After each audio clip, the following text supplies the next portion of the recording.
شریعت نے گنجائش دی ہے کہ کبھی بیوی کو راضی کرنے کے لیے خلاف واقعہ بات کرنی پڑے تو کر لینی چاہیے، تو وہ کراتی بھی ہیں۔ 3 موقع پر خلاف واقعہ بات کرنے کی اجازت ہے، واقعے کے خلاف بھی آپ بات کر سکتے ہیں۔ جنگ کے موقع پر 2 لوگوں کو صلح کرانے کے لیے اور بیوی کو راضی کرنے کے لیے کر لیں کوئی ایسی بات، بے شک اپنی طبیعت پہ جبر کر کے کر لیں، گنجائش ہے، اجازت ہے۔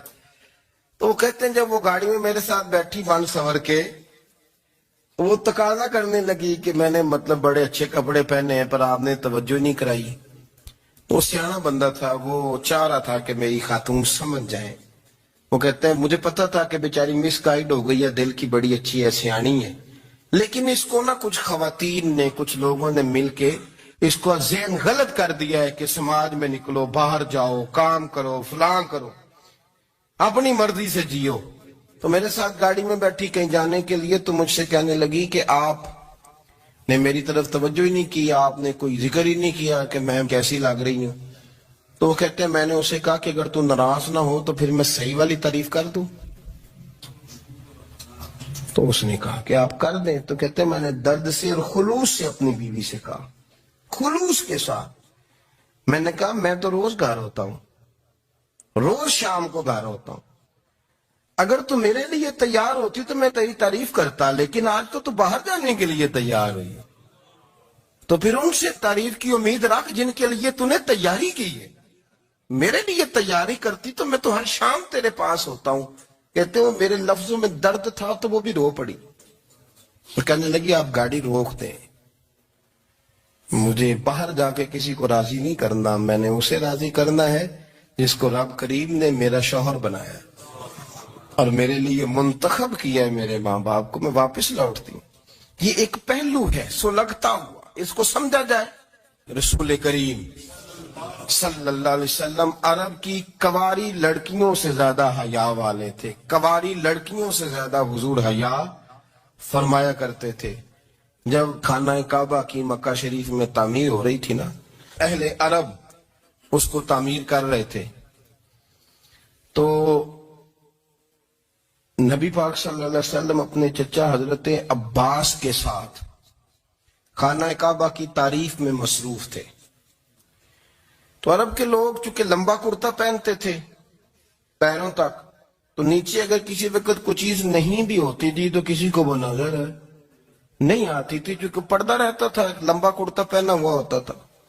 تو جب بچے، سرکار کی عمر مبارک بھی ابھی تھوڑی تھی، تو اس طرح بچے جب نکلتے تو وہ کئی دفعہ اپنی تہمت اتار دیتے نیچے سے، اور کوئی مزدوری کرنے لگتے تو 3-4 طے کر کے نا تہمت کی کندھے پہ رکھ لیتے، جس طرح کبھی دیہاتوں میں لوگ کپڑا سر پہ رکھتے تھے کہ اوپر اگر کوئی وزنی چیز رکھیں گے تو وہ تکلیف نہیں دے گی۔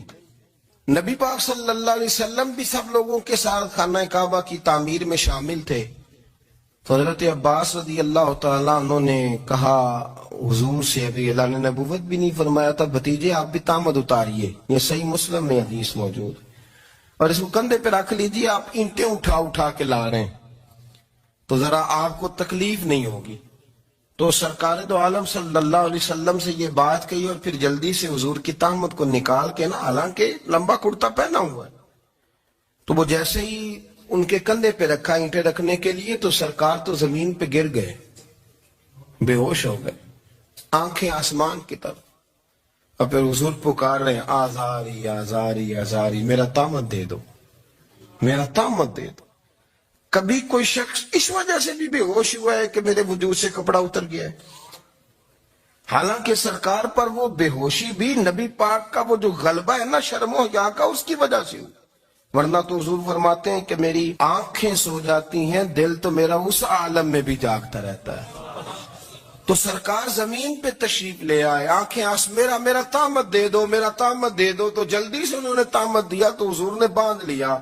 پھر طبیعت مبارک میں تسلی ہوئی، یعنی ہم اس رسول کے غلام ہیں کہ جن کے تو وجود سے کپڑا اتر جائے تو حضور برداشت نہیں کرتے، قبول نہیں فرماتے، تکلیف شروع ہو جاتی۔ لیکن یہاں نوجوان ہیں اور بڑا قد کاٹ ہے اور بڑے بڑے سمجھدار لوگ ہیں، گرمی آتی ہیں تو شارٹ کپڑے پہن کے گھومتے ہیں، ان کو خیال نہیں کہ یہ وہ والا لباس ہے جو باہر تو کیا گھر میں اماں کے سامنے نہیں پہننا چاہیے، بہنوں اور بیٹیوں کے سامنے نہیں پہننا چاہیے۔ آپ کی گفتگو میں شرم و حیا ہو، آپ کے لب و لہجے کے اندر حسن ہو۔ آپ کو پتہ ہے نبی پاک صلی اللہ علیہ وسلم نے فرمایا میری امت میں سب سے زیادہ حیا کرنے والے عثمان غنی ہیں۔ عثمان غنی سب سے زیادہ حیا کرنے والے۔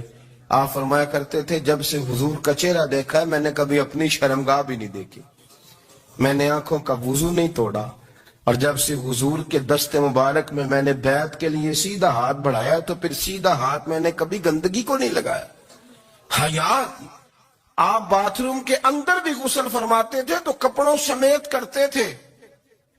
کسی نے کہا حضرت جی واش روم کے اندر کیوں نہیں کپڑے اتارتے؟ آپ فرمانے لگے باہر بندوں سے حیا کرتا ہوں، اندر جاتا ہوں تو رب سے حیا نہیں شروع ہو جاتا، وہ تو دیکھ رہا ہے نا۔ تو میں جو بات آپ کی خدمت میں عرض کرنا چاہتا ہوں اس کو آپ سمجھیے گا میرے عزیز، کہ شرم والا مزاج، گفتگو بھی شرم والی، آنکھیں بھی شرم والی، لباس بھی شرم والا، دوستی یاری بھی شرم والی، بہت ساری ایسی باتیں۔ دیکھیں نا آپ ذرا، میں نے کہا کہ باتوں کو سن کے گزر نہ جایا کریں، اس کی گہرائی پر غور کریں۔ حضور علم کا سمندر ہے، سرکار سے زیادہ علم دنیا میں کسی کے پاس موجود نہیں ہے، اور صحابہ کو موقع ملا ہوا ہے اس سمندر سے فیض لینے کا، لیکن ان کی حالت یہ ہے کہ حضرت علی المرتضیٰ فرماتے ہیں 14 دن گزر جاتے، حضور سے کوئی سوال پوچھنا ہوتا تھا پر میں شرم کے بارے نہیں پوچھ پاتا تھا۔ 14 دن۔